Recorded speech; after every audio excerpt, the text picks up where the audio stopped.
Hey guys, how are you doing? This is Kinghand.Lee, a mixing and mastering engineer. Yeah, I know I've been disappeared for months. Well, during this period of time, I went back to China, gave some mixing lectures all around the country. Then I got sick after I came back. Today is the final day of the year 2023, so Happy New Year to everybody. Today I'm gonna talk about something about my computer. I have just bought a new computer from China and brought it back. Why I buy computer from China instead of the United States? Because what I bought is a Hackintosh. Yes, I have been using Hackintosh for around 15 years. But this one, I believe, is my last Hackintosh. So today let me talk about something about Macintosh and Hackintosh. First of all, why I buy Hackintosh instead of a Macintosh? Because nowadays Macintosh are use ARM chips. Well, I tried to use it when I was in China, when I give lectures in other studios, but I found it still can't run Protos smoothly. Sometimes you just feel it's laggy, or sometimes it just stops responding and I have to restart the computer. Anyway, it makes me feel not comfortable. But while I am using Hackintosh, it runs smoothly. I can work all along without noticing what's going on with the computer. But why I say this is my last Hackintosh? The first thing is I cannot upgrade my display card anymore.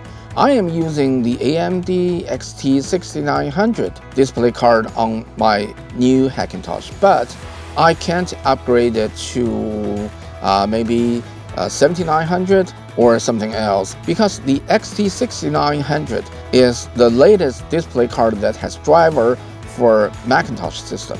And in spite of this, there are still some supportive problems around the new AMD's display card on Macintosh system.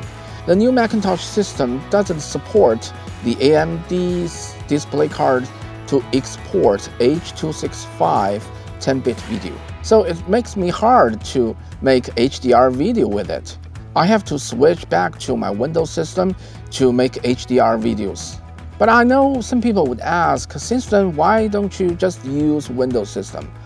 Well, I know that Windows 11 is beautiful, but softwares in it, such as Protos, is still ugly. That's why I prefer Macintosh over Windows. And this time I used the 13th generation of Intel CPU, 13900K for my Hackintosh. This CPU is really powerful. I think at least it's more powerful than M2 Max Studio. But Protos doesn't support it well, because this CPU uses two kinds of cores. It's E cores and P cores. But Protos cannot handle it well. It uses only 2 or 3 of the cores inside the CPU, but leave others alone. But fortunately, I have the Tectron unit. It can work well with all kinds of CPUs.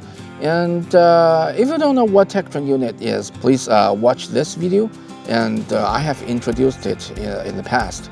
When I load 23 acoustic audio plugins with 23 Pro Q3 and 1 black hole reverb, all these plugins cost only 33% of the CPU. So yeah, the CPU is powerful, the display card is powerful, but I still have to say it will be my last Hackintosh. I think this computer can work for me for another 3 or 5 years. Then all the software I use must be fully compatible to the Mac Studio. Then I can finally switch to the Macintosh. Okay, so much for talking about my computer. Happy New Year again, and see you next time.